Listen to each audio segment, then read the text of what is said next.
This isn't any regular heat. This is nuclear heat. Live from the 93.7 The Ticket studios in the heart of Lincoln, America. Bringing you the latest from the Square Circle on 93.7 The Ticket and theticketfm.com.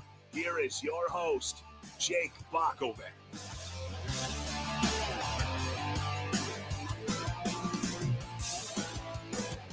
Yes, glad to be with you here on a Sunday night to talk some pro wrestling. A very busy sports week, busy sports weekend. So it is nice to take a little break and talk some pro wrestling here on 93.7 The Ticket. As we now know the final opponent for John Cena. Plus, Triple H told us Monday Night Raw was going to be epic. So we got plenty to talk about there. Though I'm not sure if it lived up to all the billing. It was still pretty good. I'm Jake Bakovic alongside my tag team partner and Nuclear Heat contributor, Augie Pena. Augie, how's it going this week? Oh, it's going pretty good. Some weird weather here, some snow again, all that stuff. So, it's the most wonderful time of the year. And the wrestling, it had some ups and some downs. And I think this week it's kind of there as well, up and downs. But, it pretty entertaining, for the most part. A good way to relax on a Monday and a Friday night. Yeah, not too bad. And again, I always think it's kind of weird when you come out of War Games. Okay, what are the stakes of that match? What does it bleed into? What does it kind of mean?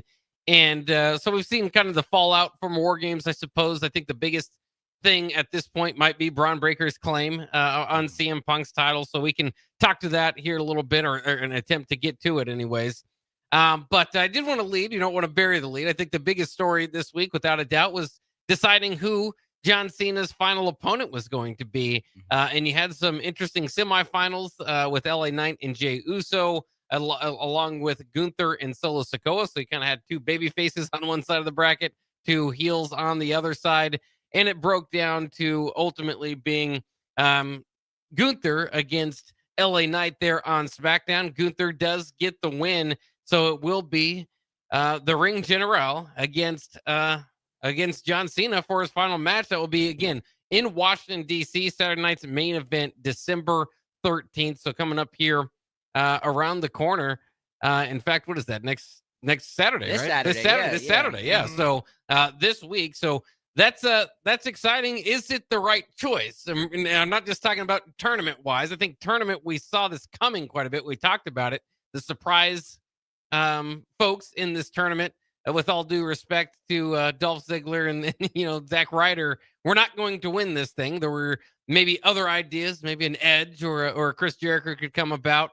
Didn't necessarily go back to old rivalries that way. We mentioned it. We probably would have liked to seen Randy Orton in the tournament, maybe have the Miz have a better run. Just some things I thought they could have played with or around a little bit more with John Cena's background. But ultimately, Gunther, who retired Goldberg, now is going to get the chance to retire John Cena, as long as he doesn't do it at a WrestleMania match, because he loses those. It should be for a good match. Yeah, it should be. I'm just a little concerned because they kind of botched Gunther, right? They had him as this unbeatable Intercontinental Champion. 666 days. He loses to Sami Zayn, loses to Jey Uso, loses to Cody, kind of loses his footing, comes back.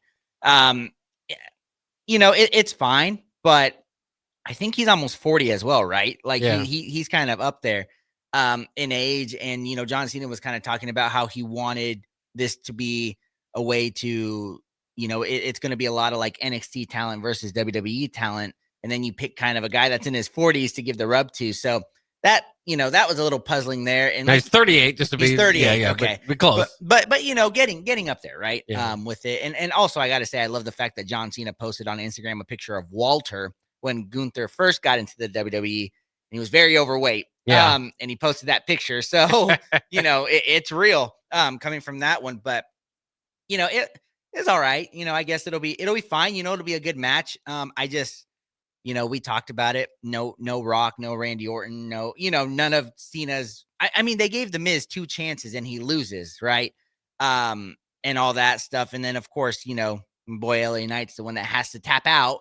So that's always disappointing, but all in all, it is what it is. I think I'll still watch it, because it's John Cena's final match, but I feel like my interest kind of every week fell down more and more, right? With who was in the competition, who could it potentially be against. And I like Gunther, but that's not necessarily honestly, that's probably not even a top 10, of who I would have picked to go ahead and beat John Cena's last match. Yeah, and we'll see. I mean, it does leave out. We talked about it before. Now that Dom Mysterio beat John Cena the last time out, I think it leaves open the idea. There's no title that has to be changed or anything like that. That you could have John Cena win it, right? I mean, he already put over kind of the younger talent in Dom Mysterio, who is a younger talent compared to Gunther here. But it also feels like a spot that Gunther, it still feels like a spot that John Cena should probably bow out, let Gunther get the win, have Gunther go on and be able to brag about how he took out Goldberg and John Cena. It just kind of would fit his character pretty well. But I'm not sure where they're headed with this character, and that's what's kind of interesting. They brought out, you mentioned Walter, they bring back the old Walter music, but I just feel like you needed somebody. If you were going to go the Gunther route, make him red hot. Mm-hmm. And they didn't really do that. Now he puts on great matches every time he's out there. Don't ask Bret Hart; he doesn't like slapping around. But for most wrestling fans, they like the type of matches that he's able to put on. But I just thought this was very strange compared to what it could have been. Which is even take the Cena history out of it. You could have had a Gunther versus Jey Uso final instead of LA Knight. LA Knight continues to be the one that's close but no cigar. Could have done that already, and Jey Uso's character almost would have benefited from it, right? Because they're going from Jey Uso being frustrated that he, can't quite get it done, back to basically the pre-War Games stuff of Jey Uso doubting himself, being frustrated, he's not Roman, all this sort of stuff. That would have been great if you would have had the deciding game 3, if you will, between Gunther and Jey Uso in the final. I just thought if you would have tied in some storylines, that would have been fantastic. What I definitely wouldn't have done is have Gunther beat Solo Sikoa by hitting him below the belt and getting a cheap win. I understand that's somewhat surprising, covering for Solo Sikoa and not burying him, but losing to Gunther wouldn't have been a bury, especially when he's feuding with the White Six. It's not like he's going for a national, or they can call it football national championship, going for a WWE title right now. And it was just so odd. So Gunther did beat Solo Sikoa again with a move below the belt, and then returns before facing LA Knight and says, "Watch how I beat LA Knight." And I couldn't help but thinking, are you going to kick him in the nuts again? Is that what you're saying? Is that the new Gunther that supposedly was unbeatable at one point, now is just going to be the cheap shot artist? So again, I just don't know. And sometimes maybe we're overthinking it, but it just feels like when it's John Cena's final match, you could have put a little bit more of the story together. Ultimately, I'm not bad about Gunther. I just would have had him on like a dominating run rather than whatever this is. Yeah, and I think a part of it was he had that nose injury, right? I think that, and I'm trying to go through it, and I'm probably wrong, but I can't remember really any interactions between Gunther and John Cena since John Cena's been back. Like, have there been anything like little crumbs, anything? I don't really think so. So this is a complete, that's kind of the problem when it became the Final Four, right? Like, when outside of Solo Sikoa and Jey Uso, who are the two guys we were like, we don't want, to be in this. Maybe even when it got to the final 8, we were like, there's no real connections here. And as you said, like, no storylines were built. With Gunther, they kind of ruined it when it was the crown jewel, right? It was, he got pinned by Cody. He kind of lost his confidence, lost the championship to Jay. Is that when he lost it to Jay? He lost it to Jay in the WrestleMania, right? Yeah. But kind of leading up to that, all that stuff. And really since then, Gunther hasn't, been doing much. He's been off TV. He's been this and that, lost his confidence trying to get it back. And it's just very confusing. And this is a guy that's going to, no matter win or lose, he's retiring John Cena, right? Like, this is going to be the biggest push of anybody pretty much ever had. And so I think it's going into they're probably going to do a CM Punk Gunther type of storyline. He'll go after some championships, things like that, which will be fine. But I don't know. I sat there and, as much of an LA Knight fan as I was also like, that story, he'd finally get pushed up, but did it make sense for us? Us real WWE fans who wanted to see John Cena kind of have a storyline, big final match. Now, like I said, it's just, I don't know how else to explain it. I'll still watch it. I know it'll still be great, and they'll do the theatrics for it. All that. But then we'll probably see Edge, Chris, The Rock. They'll probably all come out to that match for something. But I don't know, the tournament and everything. WWE's just making me really mad with how they did this, and I'm just having a real hard time putting it into words. But just bleh, it's kind of how I'm going with well, it. and I think it is just the tournament at all as a whole. Kind of, we talked about it at times. The My Time Is Now tournament was like taking away from War Games. It was like, man, this is going to be very exciting. Then the field kind of slowly trickles out. You're like, well, that guy doesn't make a lot of sense. Well, I guess there's 16 guys. Okay, well, that guy doesn't make a lot of sense. And okay, some surprises. Yeah. And that's where I think a lot of us thought, okay, they're going to bring back again a Jericho and Edge. You hold out the idea that Rock might be there. I never thought that was necessarily going to happen, but it would have been the best outcome, right? I mean, it would have tied in finally that story that never got put together of turning John Cena heel, and so that would have been obviously what ideally. But understand, okay, contracts, this, that. Okay, maybe you don't get to ideally, but if you're going to go with Gunther, I'm fine with it. Just book it better, just make it a little bit better. So. I think they could have arrived at a better spot. I think obviously, Gunther, like we said, does put on good matches. I think this is going to be maybe an event. Maybe they're thinking, hey, this is a chance to show one of our best heels, obviously, off in the company. You're probably going to get more people watching John Cena's final match just for, guys that used to watch it, maybe haven't watched wrestling in 10 years, but hey, it's John Cena's match. I might tune in for nostalgic sake. And you get to see, get to showcase him. So I really don't mind it. The other side of it is if Gunther loses, that would be very strange because then you'd kind of probably go back to the Jey Uso angle that he's going through right now, which is like he lost his confidence. And again, I'd go back to he just had to kick Solo and the balls to win to begin with. So again, they could have just arrived better spot. And specifically, I think what's interesting, though, is clearly they did signal Gunther telling John Cena is that he's going to try to make him tap out. Yeah. And so I think that's going to make for some interesting submission holds, some moments in that match to see if it comes to fruition. But again, I like, there's no championship on the line, so John Cena could win this thing. I also don't feel like you're booked in a spot where it would reflect too well on Gunther if you do. So I think this has got to be Gunther win, doesn't it? Yeah, I think so. But at the same time, it feels so weird because this is John's, it's his last match. And we know, whatever the stories coming out and the stories of John Cena, the golden shovel, burying everybody, things like that, getting his way. But he's really put over everybody. Lost like 4 years he's fought. I mean, Austin Theory to everybody, everybody. Yeah. And it's just so weird that, we're going into the mindset of he's going to lose his last match to put someone over, which, amazing. But I don't know. The little kid, the 10-year-old in me doesn't want that to be the way it goes down. And that's another thing with Gunther is they have to prepare. He's going to be like the most hated man in the WWE, it's coming. And on the flip side of it, not just like storyline, but, kind of like Roman Reigns, right? When he was a big dog, they were pushing him down our throats and it was not going good that they had to take him away. Right. And, unfortunately he got the leukemia, which I think kind of helped and kind of gave him some time to them to rewrite his storyline. But for Gunther, I mean, we're talking about it, they have an opportunity to kind of really ruin everything.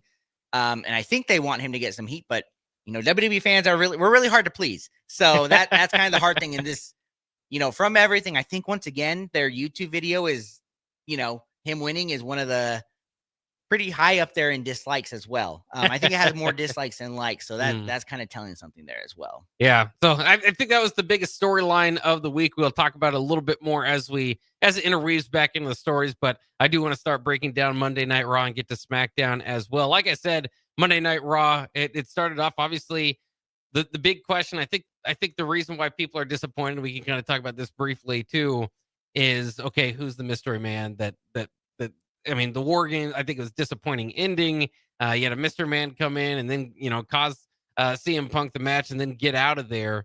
And then it was like, okay. And then Triple H says, this is going to be epic. And you're thinking, all right, I'll tune in. Let's see what, let's see who the mystery man is.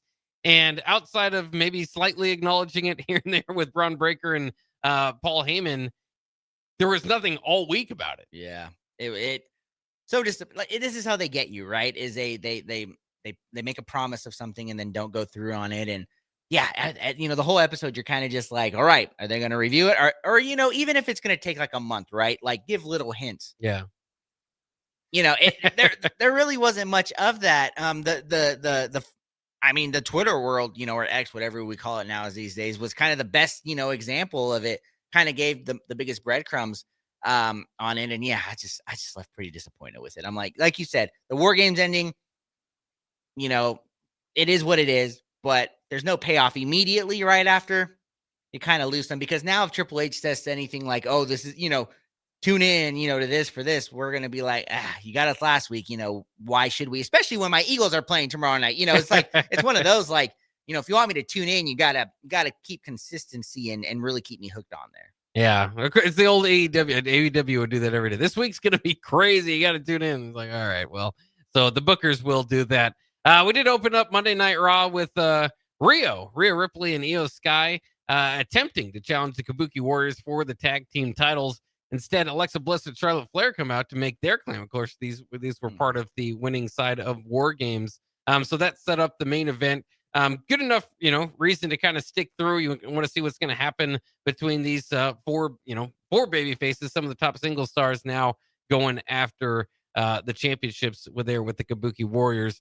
Backstage, we did see Paul Heyman and Braun Breaker meet up with Adam Pearce after Breaker penned CM Punk at War Games. So we kind of knew there was a meeting going on. Okay, what's going to happen from that? We would find that out later. And that's when we would get to the last time is now semifinals between Jey Uso versus LA Knight, the face versus the face. Back and forth, a lot of near falls on both sides. Interesting way to finish it, though. Uso hits the Uso splash, but LA Knight rolls him up with a crucifix roll up to get the win and moves on to the finals. Jey Uso visibly upset after that. They did another backstage thing where you could see that he's upset. So kind of takes his character off that way.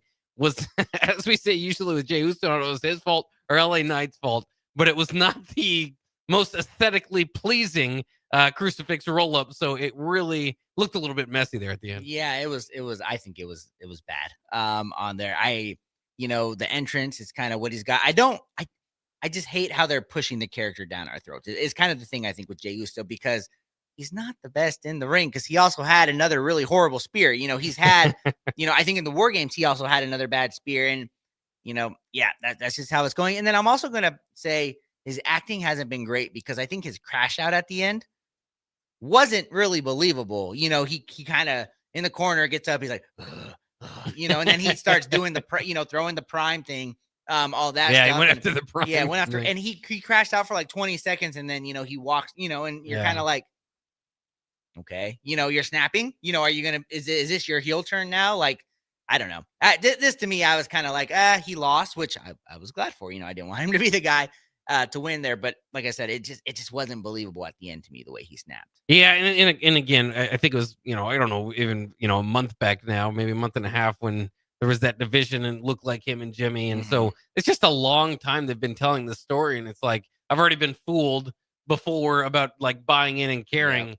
Okay, now we're waiting for it to happen, because I think there is going to be some fun if Jey Uso does turn heel. Yeah. Or, can kind of be in that middle character, but maybe, starts to go against Jimmy or Roman or something like that. Certainly could be interesting.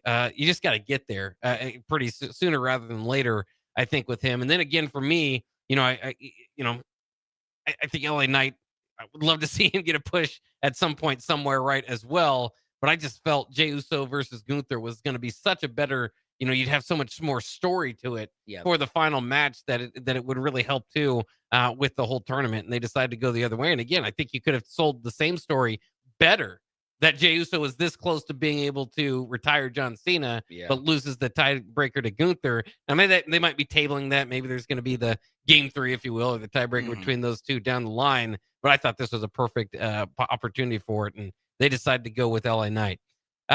We get into Dom Mysterio's promo with Liv Morgan. Liv Morgan being back was a big part of the story. Mysterio giving props to all the Judgment Day mates. Of course, This after beating John Cena and retaining his belt. So Mysterio 2 belts going on as well.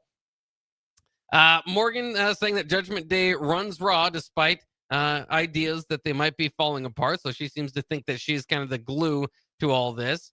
And then my favorite part of the promo is that she slapped Mysterio at the end and then jumped into his arms. So it's kind of like it's pretty tough to tell what's going on inside Liv Morgan's head. I think that's where they want you at. Yeah. And even, with the teases with Dom Mysterio, of course, they did that in the CENA match. We don't know what these slaps mean to Mysterio if we're ever going to be taken seriously. So very interesting stuff. I like where the Judgment Day is. Yeah, it just a little confusing to me because she does seem over the top that she's okay with everything. Like with the whole Raquel. You were thinking there'd be some, when she got injured, she didn't want Roxanne to be a part of the Judgment Day, right? There was division there, and she comes back and she's buddy, okay. And like you said, she may be playing off the character that she's okay with it.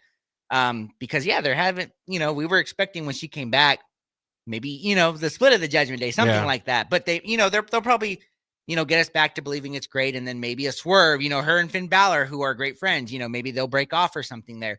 But yeah, it's fine. It's fun. It's nice having her back because we talked about it right before she got injured. After losing the championship, before she got injured, she was probably the best, women's wrestler again. Yeah. Now you put her back in the mix, you got some newer champions. You got Stephanie Valkyrie. Yeah. You got her. You got, she won't go with Jade, but you got some newer champions that could really help. And Liv was going to be the number one contender, I believe. So she can come back and have some pretty good feuds with that. Yeah, I mean, there's a clear crowd reaction. I mean, she's got. I think they've got to push this. Sometimes they'll. I don't know where they see her as far as where her career is, but I think there's more upside before you start to kind of use her to help others get up on the roster as well. So we'll see what they do, but I am glad, and I'll get maybe this what Triple H was talking about. I'm glad to see Liv Morgan back in the building. And by the way, she did approach Stephanie McCure in backstage as well later in that evening. So maybe you are kind of lining something up there. We saw at the end too. She's all good with the Judgment Day's tag team. With Roxanne and Raquel Rodriguez going. So she's appears to be in the singles division, which I think is good news for the women's division as well. So that will be exciting. Then we had the tag team title match between AJ Styles and Dragon Lee, as well as New Day. So versus New Day, excuse me. And AJ Styles and Dragon Lee have been defending these titles. So this was another good match. Got going. Hot tag eventually to Styles kind of sparked energy into the baby faces.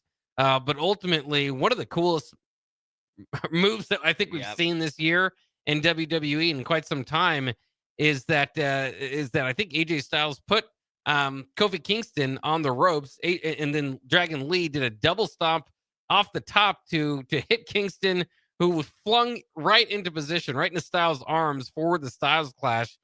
Lee was able to jump out and take Xavier out at ringside, but ultimately Styles and Dragon Lee get the win there. Again, this is not a matchup. Honestly, I don't think New Day has a whole lot of momentum going for it.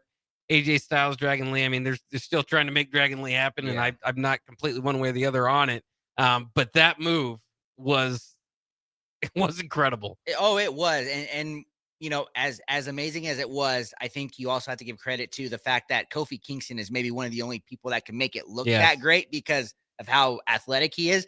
They try that with, a Braun Breaker or somebody. It's probably not going to look that way. No. So all three of them, but I agree with you 100%. The Dragon Lee thing, it's fine, but this men's tag team division is kind of just a mess. I mean, even with the New Day, they're probably the best tag team of all time, them and the Usos. And you're like, really? They're getting an opportunity again. So I don't know. They got a lot to do to mix on it. But yeah, this match was fine. And I did not expect that. We're praising it, but I just did not expect that finisher. And I was like, wow, that's probably one of the top 5 finishers we've seen, this year. Maybe even, in a long time, because his execution was just phenomenal. Well, it's interesting too, because if you look at it from the Dragon Lee angle, they've tried pairing him with Rey Mysterio, and now AJ Styles. If you can't get over with these guys, not to say he's not getting over, but I just think part of the problem is Penta outshines him by quite a bit, and of course Penta out with injury. But Ray Phoenix, even, I mean, there's just a couple other luchadors that I think have it a little bit more. I mean, I like the fact he paints his face like a dragon sometimes, or the dragon wings, but he just doesn't have a whole lot that separates him. Again, as we could see in this match, very good in ring. That's with a lot of guys. It's that personality you got to get going. Yeah, I was gonna say, do you think the biggest thing though is the fact that Penta actually can talk? He actually Dragon Lee, I don't think talks that much, right? He's kind of more of a, he does, but it's not like Rey Mysterio and Penta.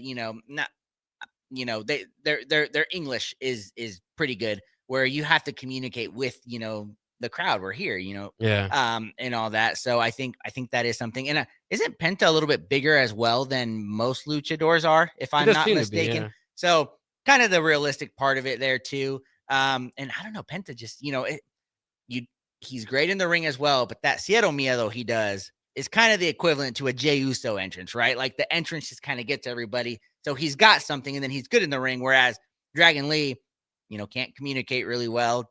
His entrance is kind of just a typical luchador entrance, and he's good in the ring, but you can say that about pretty much anyone else in the WWE. In my luchador rankings, he is still above Axiom. Yeah. So there's at least that for him. Yeah, and that just drives me crazy.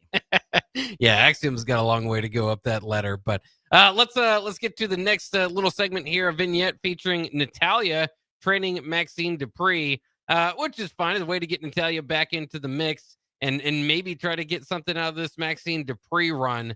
Again, remember she won the Intercontinental title by defeating Becky Lynch, and was supposed to be one of the kind of the surprises of the year, a big upset. And I think it is. I think always the challenge is going to be how do you turn this around?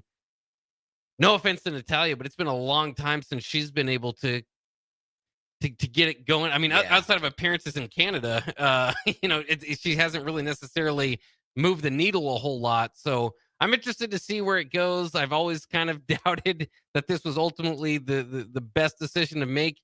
Can Maxine Dupree look like a champion? It's one thing to get the fun upset, but can she look like the champion? I just don't know. She does look a lot better in the ring. She's still very rusty, right? I think she's still pretty young. Pretty green. But I will say this segment was I enjoyed it, because I thought I don't remember if the Raw Underground when Shane McMahon was around. Natalya, everybody thought she would shine because she was in a couple of those. And, people forget she's like a true real wrestler, right? Because she was raised in it. Like, she's phenomenal. And then I think just 2 years ago, also, they allowed her to kind of be like a brutal type of, just kind of go crazy on everybody. So, they're trying to get that in with Maxine. I think that's fine. But I think a big part is no hate on this whatsoever. But Natalya looks also so unrecognizable that I was when I mentioned it and talking to Raw to some people, they're like, "That's Natalya." It's like, yeah, that's she doesn't look the same anymore. Looks a little bit different there, and just like you said, she's not around anymore, right? Like they bring her back for one-offs. Like 2 years ago, she had a random title opportunity. When they go to Canada, they bring her back, but other than that, she's not around. But with this Maxine Dupree, she can maybe do something to help her out, because I mean, as of now, Maxine's beat Becky with the help of AJ Lee, and that's kind of it. Well, and I think it would have helped if you're going to go this route to again, I don't know why they had Maxine Dupree get 2 victories over Becky Lynch before getting the championship victory. But if you wanted to tell that story or tell this story, I think it would have been more effective. Okay, she comes up short, still for some reason gets rematches or whatever. But at that time, have Natalya kind of train her up. Now that she's a champion and being trained up, it's like, but you're already supposed to be the pinnacle, right? Yeah. And so it's a bit of a weird turn of events there, the way they booked that. But let's go ahead and take a quick break. We got the second half of Raw to talk about, as well as SmackDown, when we get back here on Nuclear Heat on 93.7 The Ticket. The savings continue all November long at Elway Power Sports of Lincoln. They're extending their red tag sale with machines priced at invoice plus $300. That's it. No freight, no setup, no extra fees. Plus 10% off snowplow kits, 10% off fly motocross gear, and 50% off all in-stock road tires. Elway Power Sports of Lincoln has you covered all under one roof with a large selection of side-by-sides, ATVs, motorcycles, and personal watercraft at their 27th and I-80 location. They can't wait to get you set up for the holiday season. This Black Friday, it is time to hit your goals before the new year even starts. At Farrell's Extreme Body Shaping, get 40% off our next 10-week challenge, plus 6 weeks for free to kickstart your fitness journey. Start training December 1st with kickboxing, strength training, and personalized nutrition. So when our official challenge begins January 10th, you're already ahead of the game. Spots are limited. Don't wait for January to make your resolution. Start strong now. Visit fxbeatlincoln.com or stop by one of our 2 locations at South 40th and Yankee Hill or North 70th and Vine. Farrell's Extreme Body Shaping. Stronger starts here. MWR is dedicated to building attractive, affordable steel buildings that exceed your expectations. From commercial to residential to agriculture storage, steel buildings are cost-effective, attractive, and versatile. Plus, they're a lasting investment and an ideal choice. MWR uses Sentinel Building Systems out of Albion and can service you all over the state and region. If you have interest in a steel building, post-frame building, or fencing, give MWR a call today at 402-980-5273 or go to mwrbuildingandfence.com. Hi, Charlie Stone here, and it's that time of the year again. Time for the annual Happy Honda Days at Honda of Lincoln. With me on the line, Andy Goodyear, to tell us all about it. The exciting news is we have more selection and more savings. We have over 400 new 2025 and 2026 Hondas to choose from, with a great opportunity to get year-end savings on every remaining new 2025. Do you have some Happy Honda Day specials? Sure do, Charlie. For example, you can lease a new 2025 Accord Sport Hybrid for just $349 a month, and we have financing from just 0% APR. We've also included over 125 pre-owned of all makes and models, and as always, our certified pre-owns are in this sale as well. Well, maybe it's time you experience the best. The Honda of Lincoln way of doing business, 27th and Yankee Hill Road, or online at hondaoflincoln.com. This holiday season, give the gift of good taste with a gift card from Valentino's. During double discount days, double your discount from $5 to $10 free with a $50 gift card purchase. Valentino's handcrafted pizza has been a family favorite for generations, and our gift cards make the perfect holiday gift. And right now, during gift card double discount days, when you buy $50 in gift cards, get a $10 gift card free. Happy holidays from Valentino's. Leaves are falling and temperatures are cooling down, but don't put your golf clubs away. Double Eagle Golf makes golf leagues and events possible year-round. Winter leagues begin on December 1st and are open for registration.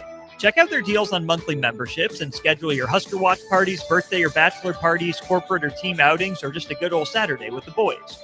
That's all at Double Eagle Golf inside the Kinetic Sports Complex on West O Street.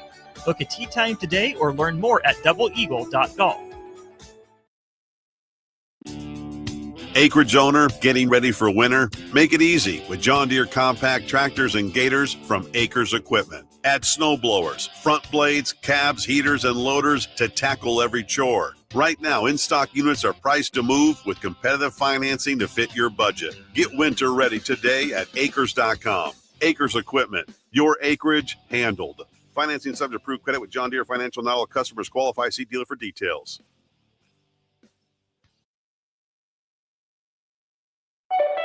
Back to Nuclear Heat with your host, Jake Bakoven on 93.7 The Ticket and theticketfm.com. We're back here on Nuclear Heat talking some pro wrestling. WWE Week in Review here. As we got about halfway through, Rod will pick up where we left off, which is the Vision's promo. Paul Heyman went out there with the rest of the Vision, and apparently Logan Paul is part of the Vision now. So we'll keep that in mind as we move forward. But he put over everybody that was on the War Games winning team before giving Braun Breaker a chance to shine with the microphone. And I think he did pretty good. I mean, it's a high energy promo, certainly.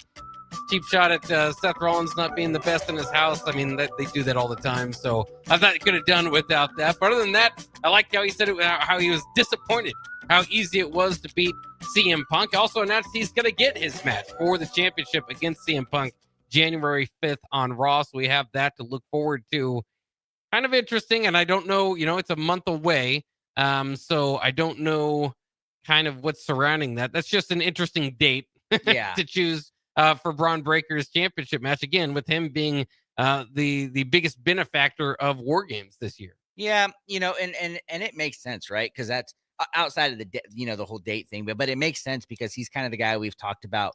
We thought had the most potential from the Vision. Just they're going really fast with the Seth Rollins injury on there, with it there. So yeah, it's kind of what you were hoping for, because we both agreed the bad guys needed to win.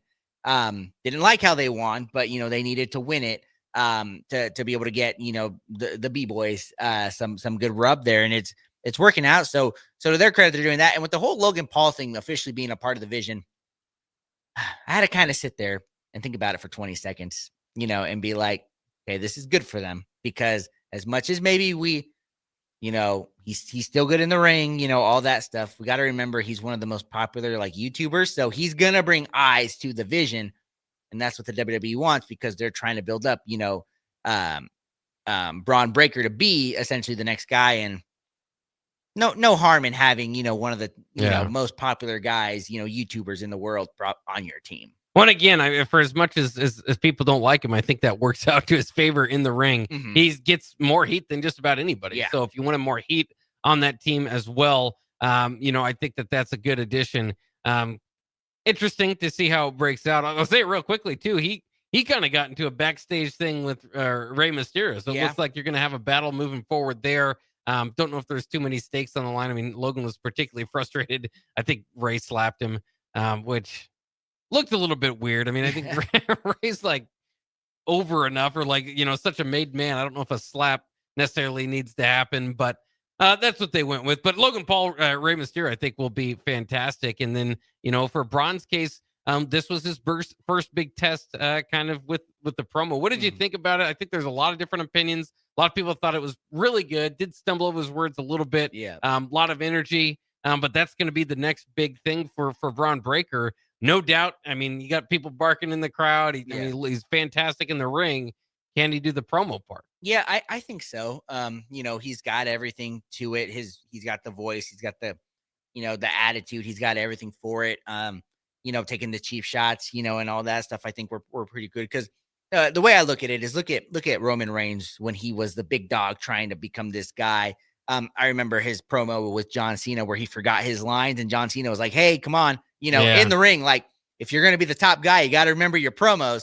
So they all kind of stumble through that, and now look at where Roman Reigns is at. When he talks, it's like fantastic. Boom. Yeah. So I expect Braun Breaker will get there as well. And I think he's already kind of in a better spot than Roman Reigns was. He doesn't seem as cartoonish, right? Like he's not trying too much. It's just he's allowing it naturally to come. So I think it'll be a good move for him there. Yeah, I'm excited to see, and I do think he's ultimately going to win this from CM Punk, due to whoever's that guy is that wears black and jumps in on the matches. I think we might be able to see that again. Yeah, I believe so. I just CM Punk, man. It's like he's finally the champion. You kind of you want to see Seth Rollins versus CM Punk at WrestleMania, right? For that title would have been phenomenal. Obviously, the injury messes that up, but if you're going to give somebody the rub, Braun Breaker's probably the guy that could use it, and then boom, it catapults his career, and there you go. You got another top guy.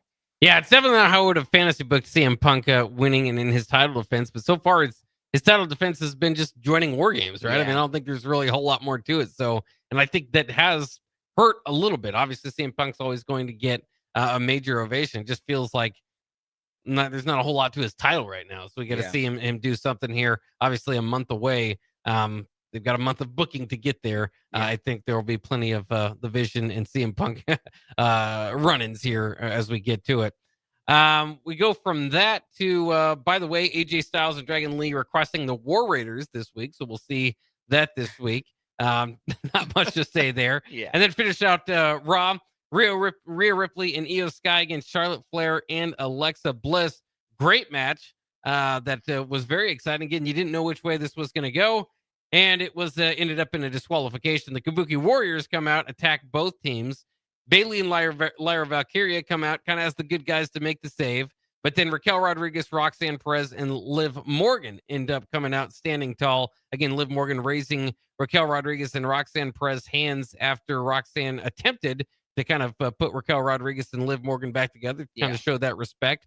But she handed them Liv Morgan handed them the belts again, signifying that they are really building. It's like they didn't pay attention to the women's tag team for 10 years and decided, let's make up for it with all our single stars now. Yeah. And that's the way they're going. Again, don't completely hate it. It's entertaining. It's fun. And I don't know who's going to have the titles next. Yeah. I mean, it's a mess. You know, it's a lot of teams, right? I'd be very interested to see if they go with like what would you even call it? Like a fatal 6-way or something like that. Cause I mean, there's literally like 8 teams, right? Cause you got the Kabuki Warriors, Judgment Day, Alexa Bliss, Rio, Bailey, Nia, and Lat. So you got 6. Yeah. You know, I mean, hey, I think that'd be a lot of fun. Dude, you could have like a ladder match or something. You know what I mean?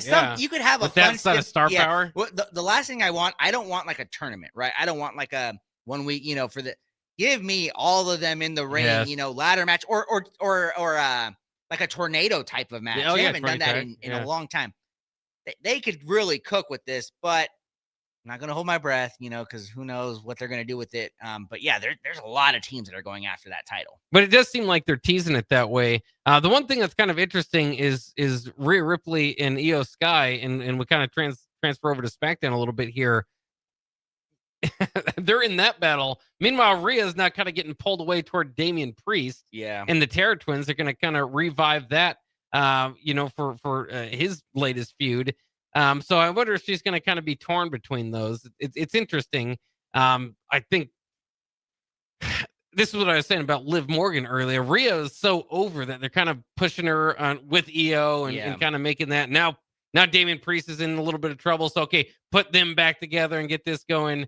All the while, I think they could have Rhea, and I know she got kind of the super Rhea, kind of frustrated you to a degree. So maybe this is the way that you'd like to see her used, but she's getting torn in a few directions now here. Yeah, and we've kind of seen this before, where she's in her own feud, you know, Judgment Day feuds, things like that. So I don't know. I'm kind of used to seeing her in a lot, and I mean, to her credit, she gets the biggest pop out of everybody, right? Like it's her, like War Games, you know, you have Alexa Bliss, Charlotte Flair, Io Sky, AJ Lee. The biggest ovation was for her.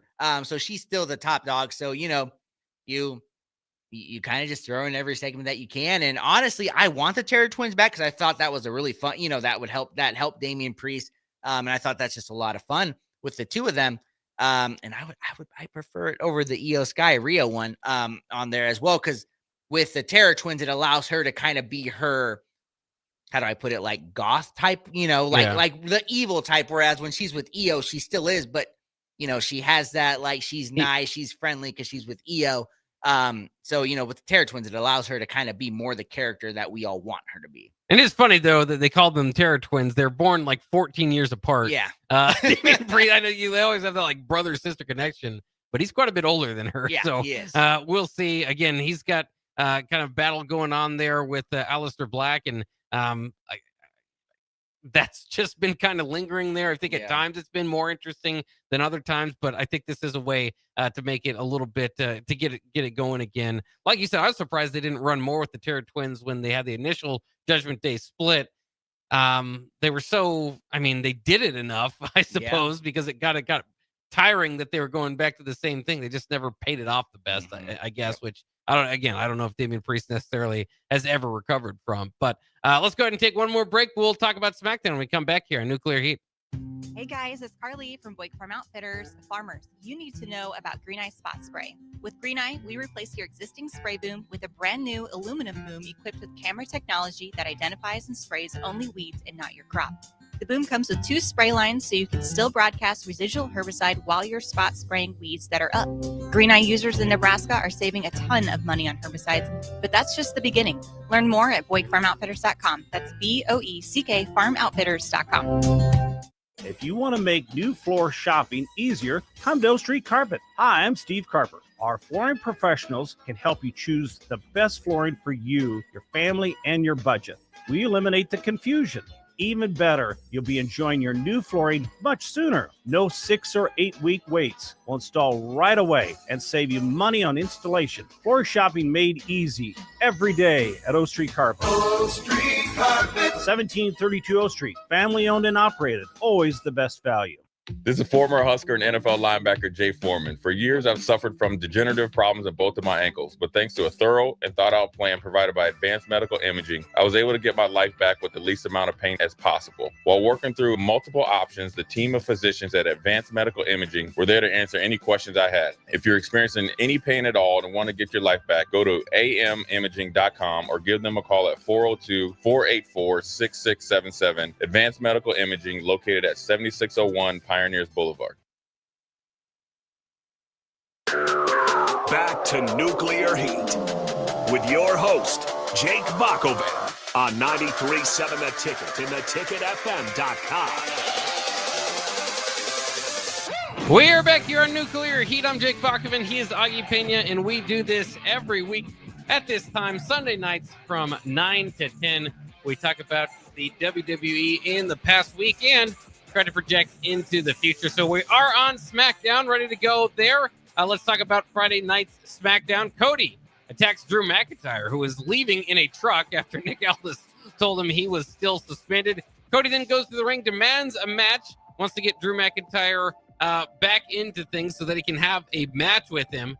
So kind of interesting. Seemed to be a little bit of a pause of ultimate anger for War Games, and then all of a sudden he's like level 10 pissed at Drew McIntyre. So I thought that was a little bit odd, but again, War Games kind of gets in the way of creative once in a while, and I think happened a little bit here. And then the other thing that was interesting throughout this is that Cody Rhodes also went back to stage to tell Ricky Saints and Obafemi, the NXT champions, or whoever would win between them, he would face them at Saturday night's main event, of course, when Gunther will take on John Cena. So it ended up being Obafemi who wins that, and he is kind of the talk of NXT. So I am interested to see how that match goes. But you want more Cody, Drew McIntyre? Was that get you going at the beginning of SmackDown? I mean, it's fine, but I feel like we just had, right? Like 3 doses of it. And then, like you said, the oddest thing to me was if they would have kept it going in War Games, you know, like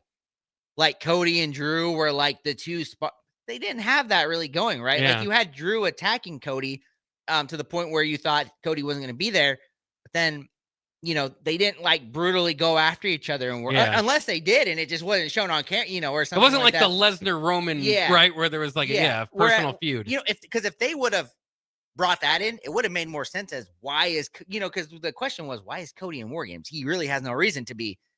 This would have made more sense, right? And now, like you said, he's extra angry, and I don't know. We're like this close to seeing Cody go heel, I think. Yeah. He's doing heelish things. Yeah, and I think I'm ready for it.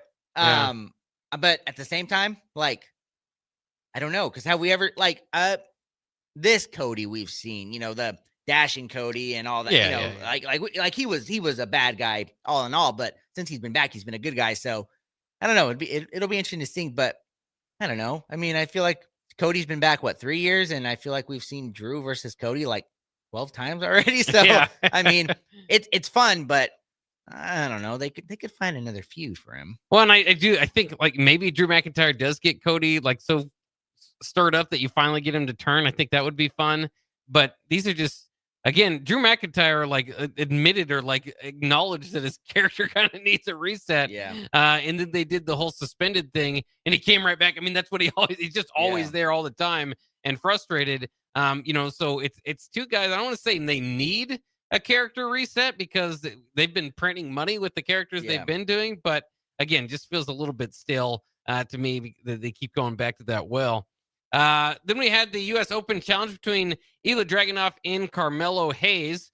Another excellent match aesthetically. I mean, Ilya Dragunov has been putting these on, and Carmelo Hayes certainly can as well. Ultimately, though, Ciampa came out and tripped Carmelo on the top rope while the Mad Dragon and ref were distracted.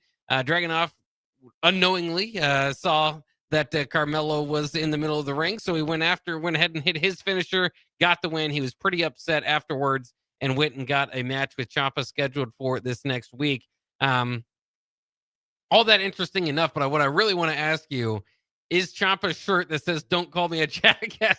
Is that over the? I mean, is that too much? Like he's been frustrated. Dragunov's been calling him that, and he's been frustrated by it. And I get it. Maybe that can be something that can kind of get going. You need to get something for Ciampa there, but. I mean, who would wear a shirt like that without accepting to be called a jackass? Yeah, it's the comedy bit of it, right? I mean, this is WWE over the top on it. They catch a little bit of lightning in a bottle, they stir it up and they just run with it. And that's how it goes. And honestly, to me, the most interesting thing is Carmelo Hayes was getting cheers. Like they were cheering for him. I thought there's no way he wins, right? Like, but they were creeping it in there. So the former number 1 overall draft pick, that has done absolutely nothing. I think he's finally starting to get something there a little bit. Well, and they got to decide. They've kind of, since the Miz attack, right, have turned him, because he's been healed the whole time, into this kind of like, is he a babyface now? I think maybe that was kind of a trial run to see if they really want to go that route. I am interested to see if they can do that, because heel Carmelo hasn't necessarily worked out. I mean, it's been a lot of, he's confident. He just doesn't get all the wins, and part of that's just booking. I don't know if they'd give him wins as a face, but maybe there is something there. Quickly, a couple of matches I don't think we have to get too far into. Alexa Bliss and Kairi Sane. A lot of offense from Sane to begin with, but Bliss ultimately gets the win with the sister Abigail. Asuka and Charlotte going at it at ringside, but ultimately Lash Legend and Nia Jax show up to attack both teams, which is interesting because, of course, they were teammates with the Kabuki Warriors at War Games, but ultimately saying, hey, this is our spot. So another team, like we're saying, kind of jumping into the mix there for the tag team titles. The other match, Jade Cargill versus Alba Fire, bit of a mismatch. So they went ahead and let Fire get the upper hand to kind of even it out to begin with. But kind of weird. Ultimately, Kiana James and Julia show up ringside to attack Chelsea Green, who was helping Alba Fire with get an upper hand here and there with Jade Cargill. But Fire was distracted because she didn't know if she was, continue the match or to go help Chelsea Green. And so Jade Cargill took advantage of that, hit the spine buster for the win. But there's just so much odd here in the booking because they've had this kind of Cargill. I talked about it before. Cargill kind of overshadowing Chelsea Green. That wouldn't have been my first move when you have a new champion there.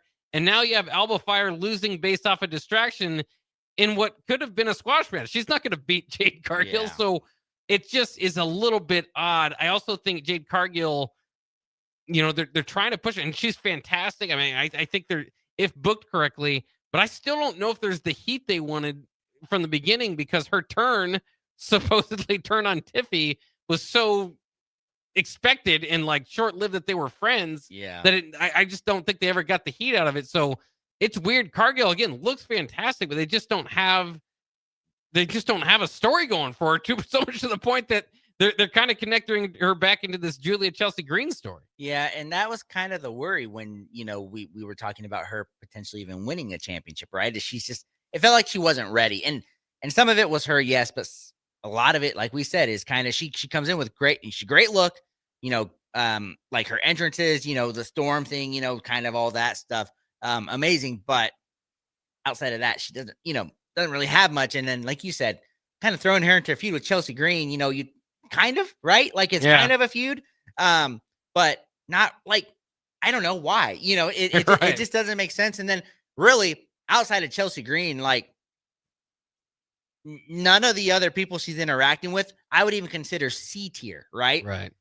She's your top women's champion. She should be, I'm going to say these, Nia Jax, Charlotte, Alexa Bliss, she should be interacting with them. No, she's interacting with Julia, Kiana James, Alba Fire, Chelsea Green. Yes. But, Chelsea Green is kind of known as being like the jobber, right? The one to put it over and everything. So I don't know. That's, very interesting to me. And they need to fix it fast or else Jade is going to have a very poor reign as a champion. And her next, I mean, they did a little bit of a kind of a backstage thing. I can't even think of the name right now, but like you said, it's not a match that I expect to get people going. Yeah. I can't even think of her name. She always has weapons. Mishin. Yeah, Mishin is apparently going to be her next one. She has just as little chance to win as Alba Fire does. Well, it's like these are Chelsea Green's opponents, right? These are Intercontinental. These are mid-card. Yeah. What? Unless you're going to squash them and really build her up, like there's no reason to. Mishin is the jobber, right? Like this just doesn't make sense. Yeah, it's odd, but we'll see what they can do with that from there forward. Solo and the MFTs are focused on the Wyatt Six again. This despite Gunther having taken his opportunity. Yeah. Gunther's in the next fight. He just low blowed Solo Sikoa, and apparently Solo just forgot him. It doesn't care. Yeah. Now he's focused on the Wyatt Six. So we had the Wyatt Six show up again. Absolutely love Bray Wyatt. So any kind of ode to Bray Wyatt is going to do something. But the Wyatt Six to me just don't have a whole lot to them. Though I think they are the tag team title holders right now. Tala Tonga and Eric Rowan square off in the middle, so you kind of had big guy against big guy there. But I just think they missed their chance. Like that was War Game. I mean, if you could have built them up, or at least have some sort of this makes sense in this fight. But instead, we're just kind of moving it along again. Something that I think could be better. Also, the MFTs going without the face paint. Yeah, I thought that it was better with it, especially with the Wyatt Six involved. So just kind of interesting the way they're going about that too. Yeah, 100%. I thought the best part of this match was when Solo, like you said, was like, "Hey, you don't deserve the name Wyatt," essentially, right? Yeah. And saying because you don't believe, something like that. I was like, okay, Solo, Callback. see, that's good. But then the rest of it happened, and you're kind of like, I mean, Nikki Cross was dangling on somebody, it's just pure chaos, and it's fine. But like you said, they missed the point, and the Wyatt Six they're gone, and then they're back, and then they're the tag team champs, and you forget they are. Yeah. And nobody else is feuding. It just doesn't make sense. Well, and then they kind of turned off the lights. That's always exciting. The Wyatts are there. Yeah. And I don't know if they don't want to steal from Bray, but the excitement for when they did that with Bray or the Fiend was when the lights were turned on. He had him in the Sister Abigail. Like it was okay. He's got him. And when they just turn it back on, and every time, like at some point, I want the person to be threatened. It's just always the other Wyatt Six are just on the ring, and then you're just like, all right, well, okay, now they can get together and clash. But it would be better if they're like posing an immediate threat. Yeah. And so I think they might want to do that moving forward. Then we already talked about the Gunther versus LA Knight match to a degree. I mean, it was like 20 minutes worth of episode time, so they put on a lot. LA Knight, as usual, they got to tease the fans, hit the BFT, but Gunther got his foot on the rope. Again, Gunther ultimately putting LA Knight away with a submission move that he told Cena to watch how he wins going into that match. So again, that will play into it. I'll ask you one final time as an LA Knight fan, what did you think here? I mean, it's almost like they're playing into the guy that's almost there, can't quite get it. Maybe at some point that will be fun with a payoff, but it can't be for a mid-card belt. They're beating Sami Zayn or something. I mean, they're going to have to pay it off at some point. They owe us that Money in the Bank. So this, I'm calling it right now. 2026, LA Knight is your Money in the Bank winner, and he will finally cash in. If he wins the Money in the Bank and then does not successfully cash in,